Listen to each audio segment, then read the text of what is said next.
You are listening to the Makers Church podcast. For more information about our community, please visit makerschurch.org.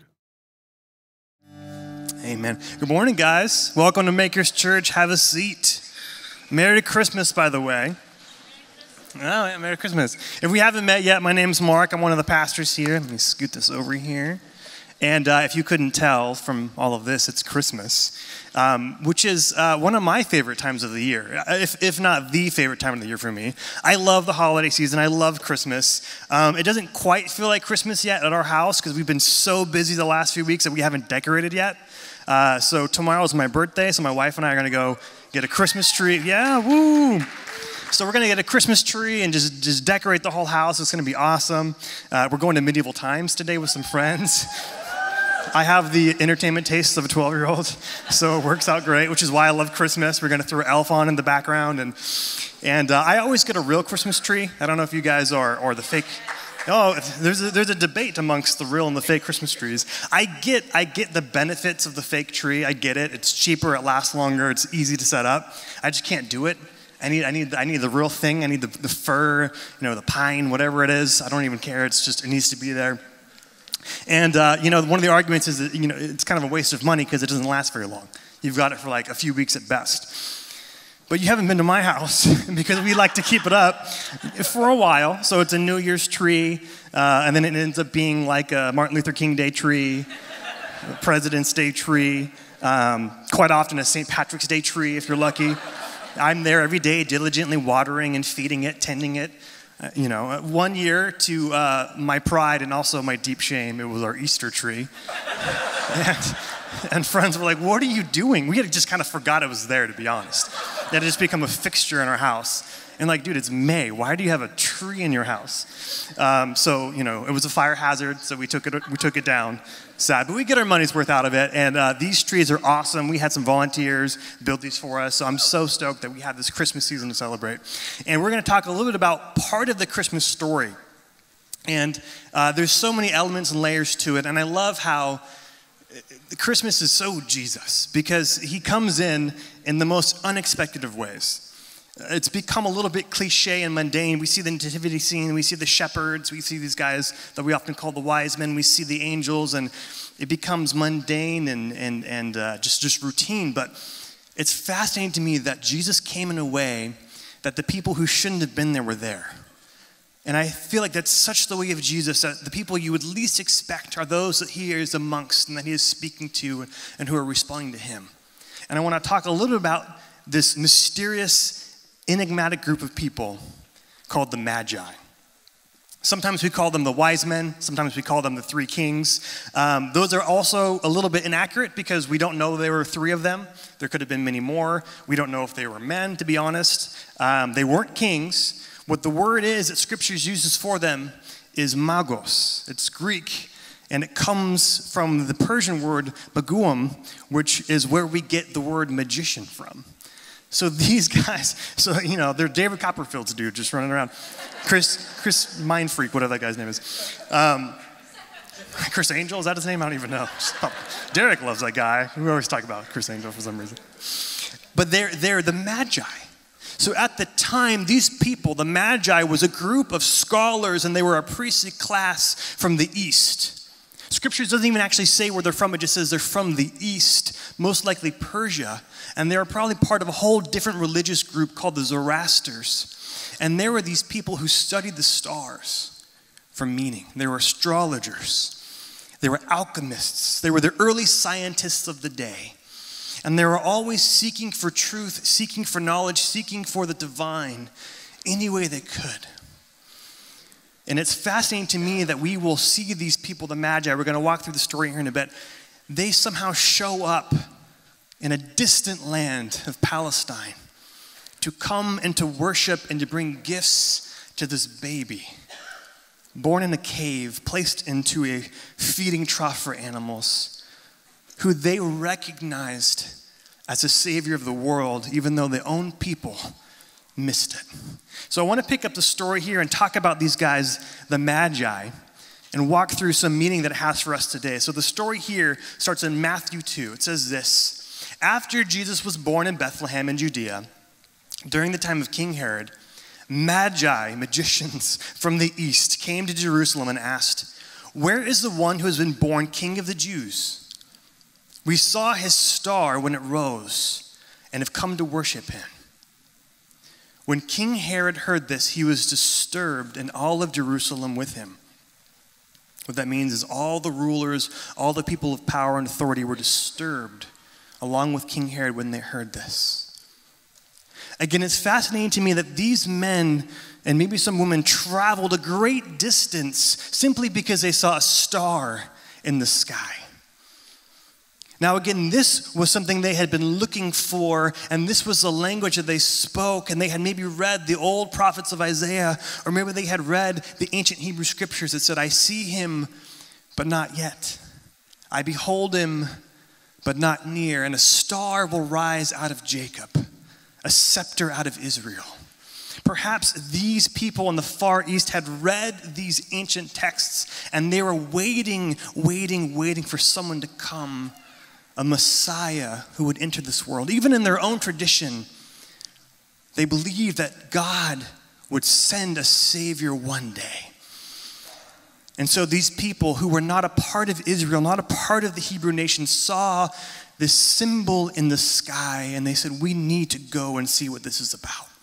And they travel a great distance, and they come and they talk to the king of the land, King Herod, and say, "We've seen the star." And they probably expect this huge fanfare. They probably expect the king to be excited. They probably expect the king to already know everything that's happening. And they ask him, and King Herod doesn't know what they're talking about. In fact, he's disturbed. This is probably a confusing situation. But I love that God uses a language that these magi understand to communicate with them. I'm convinced that God is doing that with all of us all the time in our own unique ways. You know, whether it's through science for you, whether it's through scriptures or novels or films or relationships, maybe even a different religious tradition, I believe that Jesus is drawing all of us to himself in whatever means necessary. He's going to use whatever it takes to get a hold of your attention and say, "Hey, I am here. You have seen me from afar, but now I have drawn near." And the Magi follow this call, this response, and they show up and they ask the king, "Where is it?" And so then it says, when he had called together all the people's chief priests, so King Herod then, he's disturbed. He calls together all the people's chief priests and the teachers of the law, all the experts who would know something about this. He asks them, "Where is the Messiah to be born?" "In Bethlehem in Judea," they replied. "For this is what the prophet has written. But you, Bethlehem, in the land of Judah, are by no means least among the rulers of Judah. For out of you will come a ruler who will shepherd my people Israel." Isn't that strange that the people knew the Messiah was coming? The teachers of the law, the scribes, the priests, the religious leaders, they even knew where he would be. Yet somehow they're completely ignorant and oblivious to everything that's going on. And even when these magi come from a distant land saying, "Hey, your Messiah is here, where is he?" And they declare where he will be, rather than respond with worship, there's fear and anxiety because they have power. And I think Jesus was and is a threat to people in power who are corrupt and who use it for their own selfish gains. And that is what's happening in this situation. King Herod and the rulers, they like the situation they have going. They don't want somebody new. They don't want a liberator. They have a deal going with the Roman Empire. Things are good for them. They don't want change. Change, that's tough for humans, and they don't want that.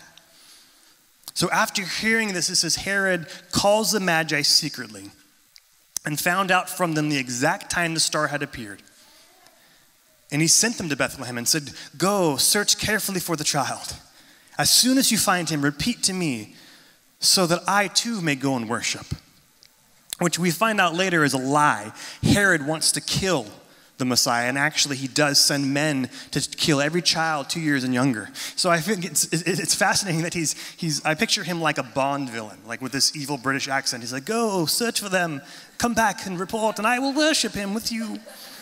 My wife, impressive, right? He thought I was like, Sean Connery up here or something.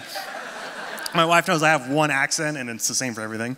But it's like, oh, go find the king, and I will worship him with you. It'd be great.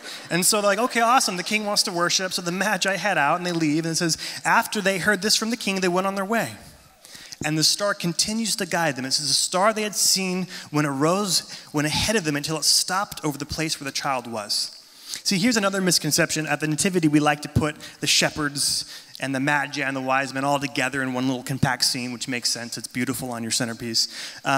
Historically, this is probably about 1.5 to 2 years after Jesus had been born.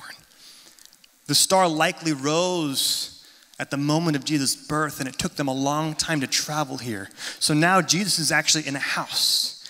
And it says they come into where the child was, and when the star stopped, they were overjoyed. And on coming to the house, they saw the child who was with his mother Mary. This is probably a very humble home. This does not look like the palace of a new king or a place that the Son of God would appear. Yet they are aware of reality, and it says they bowed down and worshiped him. People who are outside of the tradition of Israel somehow have better vision and clarity into what God is doing because they have eyes open and they're seeking. They've been searching. They've been listening for God's voice. They've been trying to connect, and God has spoke to them in a way that they understand, and they respond and they worship him. And it says they opened their treasures and presented him with gifts of gold, frankincense, and myrrh. And then, having been warned in a dream not to go back to Herod, they returned to their country by another route. They gave him gold, frankincense, and myrrh, which has been pointed out by many people that's not a very practical set of gifts for a mother or a newborn baby. But there is so much significance in these gifts. And I want to step into that for the rest of the morning, talk about this idea of gifts. What do these gifts mean in the life of Jesus? What do gifts mean in the life of us? What is the power of this thing called a gift? See, again, these gifts had meaning. Gold obviously had financial power. You could purchase things with it, but it also represented royalty. It represented divinity. So when they're coming and they're laying gold down at the feet of this child, they're saying, you are a king, you are divine, and we recognize you as such. And then frankincense, if you're a child, you call it Frankenstein. At least I did for a long time. It is an incense, and it was used for worship. Frankincense represented prayer. It represented priests, and it represented this intermediary process of God connecting with the divine. And so this frankincense is revealing that Jesus would be some form of mediator between humanity and the God of the universe. There's something happening there. And then there's this thing called myrrh, which is sort of like an essential oil. So I wonder if the Magi were like the original Young Living, like essential oil people. Like if it was now, it'd probably be thieves. They'd give them like thieves or peppermint or something. Just rub something on your feet or in your neck and your headache will go away. It's all fake, but just kidding. I will get stoned in the parking lot if I bag on essential oil, so I won't. But that's what they do. They bring him some essential oils. They bring him myrrh. But if you really look at myrrh, it actually represented death. And it was most often used in burial ceremonies when they would wrap the body in this to mask the smell. It represented death and mortality and humanity. And if you see towards the end of the Gospels when Jesus is crucified and when he's buried, he's actually buried with myrrh. And I wonder if that's the same myrrh he received as a child, used so many years later.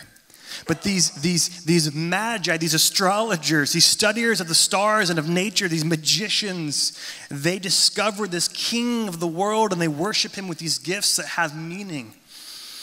And I think it's so funny because nowadays when we give gifts at Christmas, we often say like, oh, we give gifts because the wise men gave gifts. That's the tradition, right? We give gifts to each other because that's what the Magi did. It's so funny because our gifts are always about comfort or about distraction, or about something that will entertain you.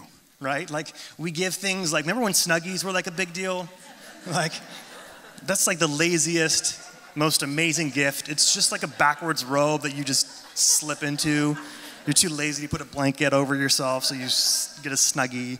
Or, selfie sticks. Or, the newest iPhone, which is pretty cool, by the way. I'm going to get that soon. But you know what? I'm going to get it. I'm going to be bored with it in a few weeks, and it's not going to last, right? So these gifts that we give are about distractions, about entertainment. I remember as a kid just getting like my first bike. It was amazing. Or my first pair of Allen Iverson basketball shoes. The best gift I got was, fittingly so for this talk, was a magician set when I was about 8 years old. When I saw it, I'm like, why would I want this? This is stupid.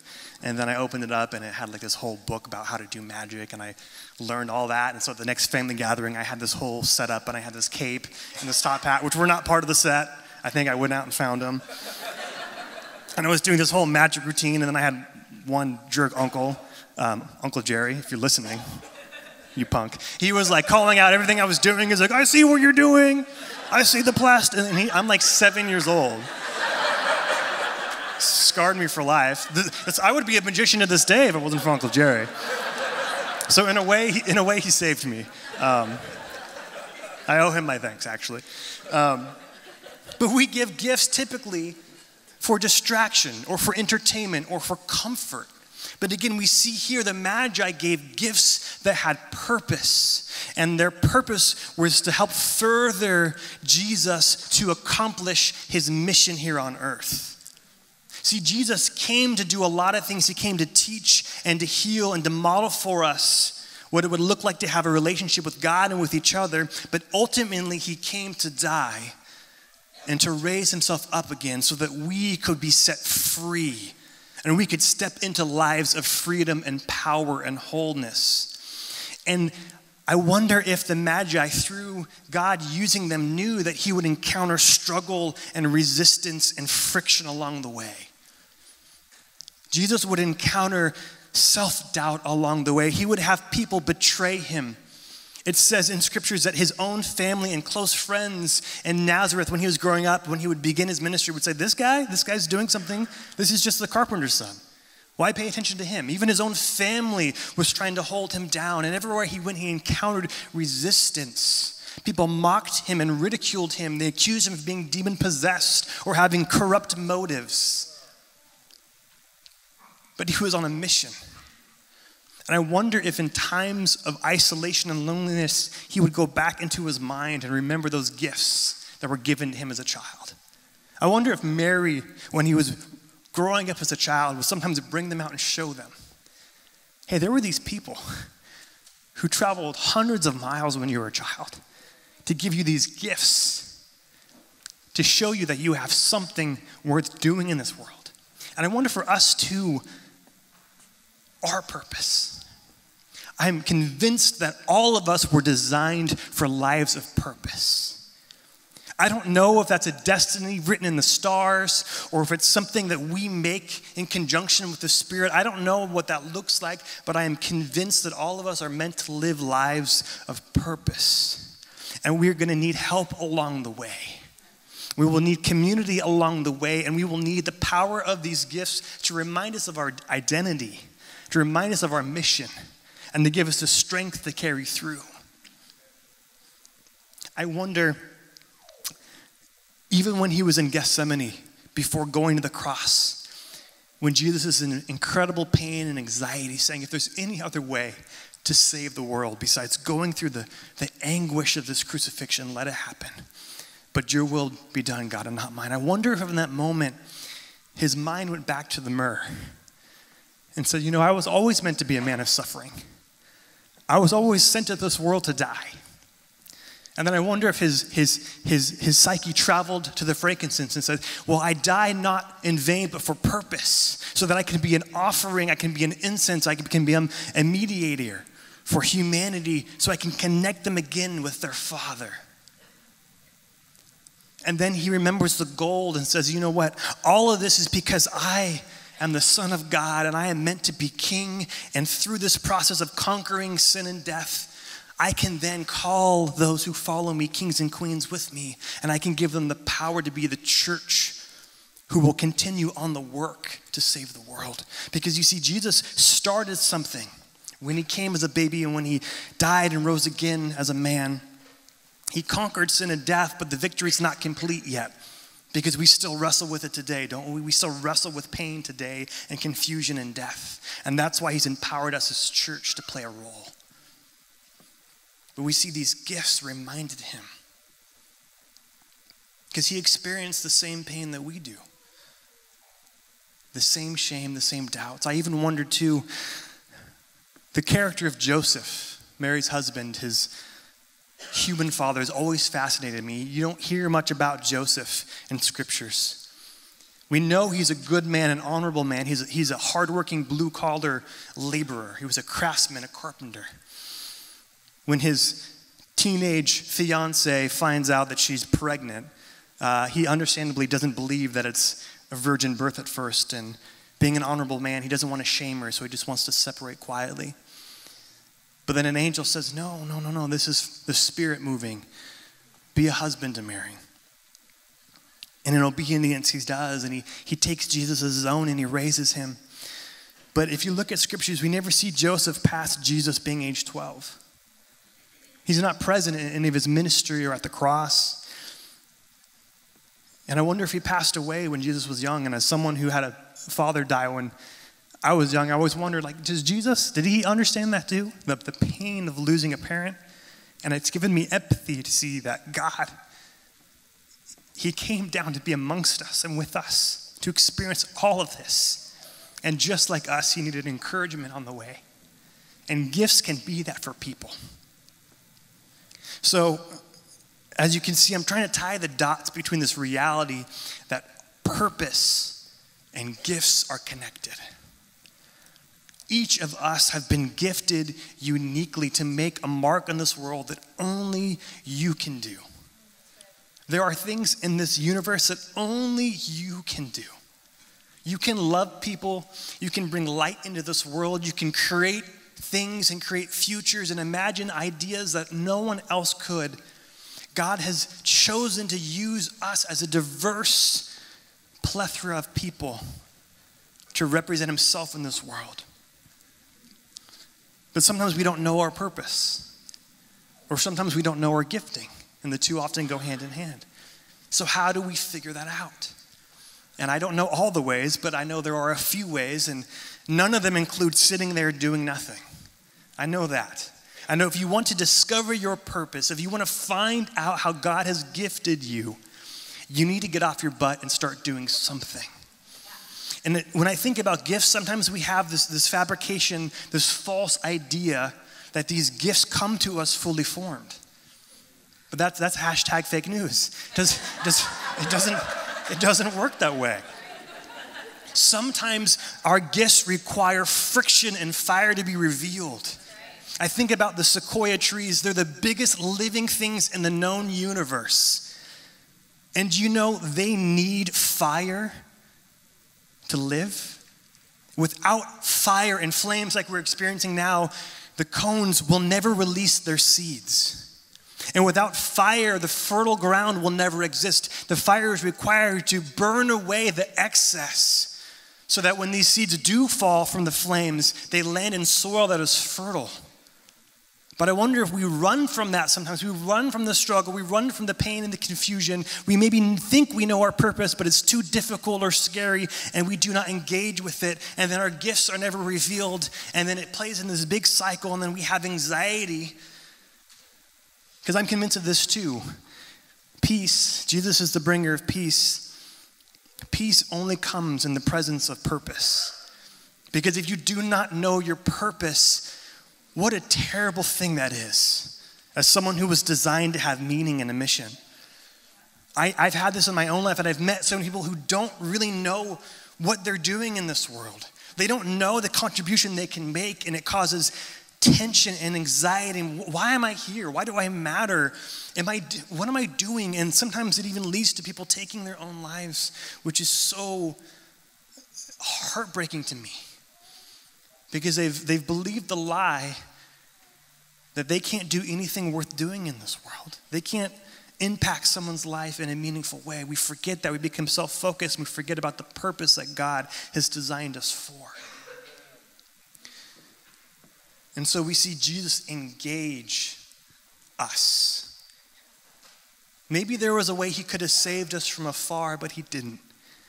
He chose to step into the fray, into the flames, to let those gifts be revealed, and we need to do the same thing. So if you want to discover your purpose and gifts, get out there and start doing something. 2, start asking. Ask people. Ask your friends. Hey, what am I good at? How do I make a difference in this world? What are some things unique to me? Ask God. I love the scriptures say you do not have because you do not ask. And I think sometimes we hear that and we think, well, we need to ask for those gifts like we talked about, gifts of comfort, gifts of distraction, gifts of entertainment, gifts to make my life easier. How often do we actually, God, give me a purpose, show me a purpose, show me something I can do in this world that will be light and love for you. Reveal to me the gifts that you've given me that I can use for others. How often do we pray that? I know I don't do it nearly enough. We need to ask each other. We need to ask God. Do self-assessment tests. Do Myers-Briggs. Do Strength Finders. Do Enneagram, Berkman. There's a million of them. Don't get into the idea that they completely, definitively define you, but they are helpful tools. 4th, LifeTrack. We've talked about it all the time. Shalise is doing an incredible job leading LifeTrack. You can do that right after church. We offer it here free. We even say in the tagline, discover your life's purpose. It's pretty convenient, right, how that works? LifeTrack is an amazing way to engage with this conversation of what is my purpose, what is my contribution? And then I think an incredible way to discover your purpose and gifts is to begin calling those out in others. We don't always realize the power we have to call out the giftings in others. Just this week, I've spoken to several good friends, not even asking them, just in conversation, stories of how someone prophesied over them when they were a child. Or maybe not even in a religious context, just encourage them and say, hey, you're a phenomenal writer. I was talking to a friend the other day, and now he's like a high-level creative director, creative writer. It's because an uncle told him, hey, you're really good at this. Maybe you weren't told that as a child. Maybe no one ever encouraged you. But when you can begin to encourage others, not only does that change something in us, but we begin to see the ripple effects in the world around us. I know even for me, and it was something simple. I mentioned earlier when I was young, my father passed away, my biological dad. And it was a weird season, and I was young, and I didn't know how to process. And I had this season where I just kind of internalized everything. I kind of shut down. I didn't really talk. I didn't really engage.